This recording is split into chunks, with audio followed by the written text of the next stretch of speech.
പയ്യന്നൂരിലെ സ്ഥാനാർത്ഥി നിർണയം പാളിയെന്ന് സിപിഐഎം കേന്ദ്ര കമ്മിറ്റി സമ്മതിച്ചിട്ടും ടി.ഐ. മധുസൂദനെ സ്ഥാനാർത്ഥിയാക്കിയതിൽ ന്യായീകരണം തുടർന്ന് കണ്ണൂർ ജില്ലാ സെക്രട്ടറി കെ രാകേഷ് മധുസൂദനെ മാറ്റി നിർത്തിയിരുന്നുവെങ്കിൽ വി കുഞ്ഞികൃഷ്ണൻ പറഞ്ഞതെല്ലാം ശരിയാണെന്ന് പ്രചരിക്കുമായിരുന്നുവെന്നും രാകേഷ് പറഞ്ഞു. അതേസമയം പയ്യന്നൂർ ധനരാജ് രക്തസാക്ഷി ഫണ്ടിലേക്ക് വന്ന തുക ടി.ഐ. മധുസൂദനൻ പരസ്യപ്പെടുത്തി. വി കുഞ്ഞികൃഷ്ണൻ അയച്ച വക്കീൽ നോട്ടീസിന് മറുപടിയായാണ് കണക്ക് പരസ്യപ്പെടുത്തിയത്. ജനങ്ങളെ ബോധ്യപ്പെടുത്താനുള്ള സമയമൊന്നും ഞങ്ങൾക്കില്ല, പാർട്ടിക്കില്ല.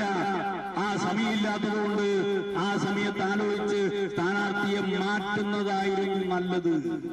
അല്ലാണ്ട് കുഞ്ഞികൃഷ്ണൻ പറഞ്ഞ ശരിയാണെന്ന് കേട്ടിട്ടല്ല, സ്ഥാനാർത്ഥിയെ മാറ്റുന്നതായിരുന്നു നല്ലത്. അപ്പൊ കുഞ്ഞികൃഷ്ണൻ ഞാൻ പറഞ്ഞ ശരിയായില്ലേ?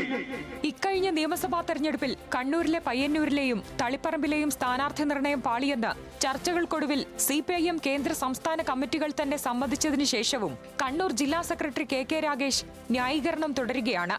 ധനരാജ് രക്തസാക്ഷി ഫണ്ട് ഉൾപ്പെടെയുള്ള വിവാദങ്ങൾ ഉയർന്നു വന്ന പശ്ചാത്തലത്തിൽ സ്ഥാനാർത്ഥിയെ മാറ്റിയാൽ എതിർ സ്ഥാനാർത്ഥി വി കുഞ്ഞികൃഷ്ണൻ താൻ പറഞ്ഞത് ശരിയെന്ന് പ്രചരിപ്പിക്കുമായിരുന്നുവെന്നും രാകേഷ്. വിവാദങ്ങളിൽ വിശദീകരണം നൽകാൻ സമയമില്ലാത്തതിനാൽ മധുസൂദനൻ സ്ഥാനാർത്ഥിയാകട്ടെ എന്ന് പാർട്ടി തീരുമാനിച്ചുവെന്നും നുണപ്രചാരണങ്ങൾ എത്ര നടത്തിയാലും സത്യം പുറത്തുവരുമെന്നും ജില്ലാ സെക്രട്ടറി പറഞ്ഞു. സത്യം ചെരുപ്പെടുന്നതിന് മുമ്പ് നുണ ലോകം സഞ്ചരിച്ചു വരുമെന്നാണല്ലോ സാധാരണ പറയാറുള്ളത്. ആ നുണ കുറെ സഞ്ചരിച്ചിട്ടുണ്ട്. പക്ഷെ സത്യം സത്യമായി പുറത്തു വരിക തന്നെ ചെയ്യും. നാരദന്റെ പണിയറിയാവുന്ന ഒറ്റ രാഷ്ട്രീയക്കാരനെ പയ്യന്നൂരിലുള്ളൂവെന്ന് രാകേഷ് ആരോപിച്ചു. അതാരാണെന്ന് എല്ലാവർക്കും അറിയാം. ഇപ്പോൾ കേരളത്തിലാകെ 3 യഥാർത്ഥ വിപ്ലവകാരിയെ ഉള്ളൂവെന്നാണ് ചില മാധ്യമങ്ങൾ പറയുന്നതെന്നും ജില്ലാ സെക്രട്ടറി പരിഹസിച്ചു. വി കുഞ്ഞികൃഷ്ണൻ അനുകൂലിയായിരുന്ന ടി പുരുഷോത്തമന്റെ ചെമ്മീൻ ഷെഡ് കത്തിച്ച കേസിൽ കള്ളൻ കപ്പലിൽ തന്നെയെന്നാണ് സിപിഐഎം വാദം. എന്തുകൊണ്ട് ഒരു ഷെഡ് മാത്രം കത്തിയെന്നാണ് ജില്ലാ നേതൃത്വം ഉന്നയിക്കുന്ന ചോദ്യം. പാർട്ടിക്ക് മാതിരി പണിയെടുക്കണമെങ്കിൽ ഈ പുരുഷോത്തമന്റെ ഷെഡ് മാത്രമല്ല, അതിന്റെ അടിയിലുള്ളതെല്ലാം മാന്തിയെടുക്കാൻ ശേഷിയുള്ള പാർട്ടിയാണ് പയ്യന്നൂരിലെ പാർട്ടി എന്ന് നിങ്ങൾ മനസ്സിലാക്കിക്കോളി. പക്ഷെ അതല്ലല്ലോ ഞങ്ങളുടെ ഉദ്ദേശം. സിപിഐഎമ്മിനെതിരെ എല്ലാ പാർട്ടികളും ഒരുമിച്ച് നിന്നാലും തോൽക്കാത്ത പയ്യന്നൂരിൽ എങ്ങനെ തോറ്റെന്നായിരുന്നു വി കുഞ്ഞികൃഷ്ണന്റെ മറുചോദ്യം. ഇതിനിടെ ധനരാജ് രക്തസാക്ഷി ഫണ്ട് വിവാദത്തിൽ പുതിയ വെളിപ്പെടുത്തലുമായി ടി.ഐ. മധുസൂദനൻ രംഗത്ത് വന്നു. ധനരാജ് കുടുംബസഹായ നിധി എന്ന ബാങ്ക് അക്കൗണ്ടിലേക്ക് സംഭാവനയായി 90,14,268 രൂപ ലഭിച്ചുവെന്നാണ് ടി.ഐ. മധുസൂദനൻ വി കുഞ്ഞികൃഷ്ണൻ അയച്ച വക്കീൽ നോട്ടീസിൽ വിശദീകരിക്കുന്നത്.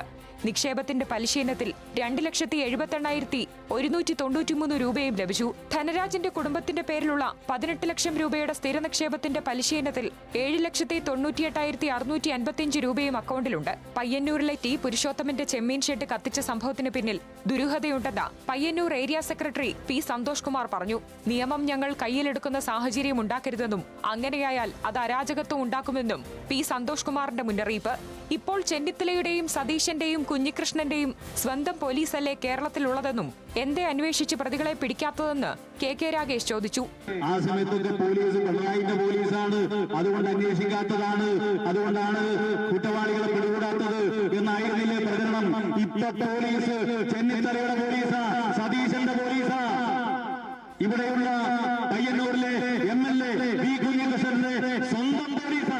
എന്താ അന്വേഷിക്കാതെ? കള്ളൻ കപ്പലിലാണെങ്കിലും അല്ലെങ്കിലും പിടികൂടണമെന്നാണ് തങ്ങളുടെ ആവശ്യമെന്ന് വി കുഞ്ഞികൃഷ്ണൻ പ്രതികരിച്ചു. കള്ളൻ കപ്പലിൽ തന്നെയാണെങ്കിൽ കള്ളനെ പിടിക്കണം. അപ്പോൾ ആ നിലയിൽ പിടിക്കുന്നതിന് ആരാ തടസ്സമുള്ളത്? അപ്പോൾ അത് കണ്ടെത്തുന്നതിന് വേണ്ടിയുള്ള നടപടികൾ സ്വീകരിക്കണം. നിയമസഭാ തെരഞ്ഞെടുപ്പ് കഴിഞ്ഞ് പരാജയത്തിന്റെ വിലയിരുത്തൽ കഴിഞ്ഞിട്ടും കണ്ണൂർ സിപിഐഎമ്മിലെ ഉൾപാർട്ടി പ്രശ്നങ്ങൾ നീറിപ്പുകയുകയാണ്. ന്യൂസ് മലയാളം, കണ്ണൂർ.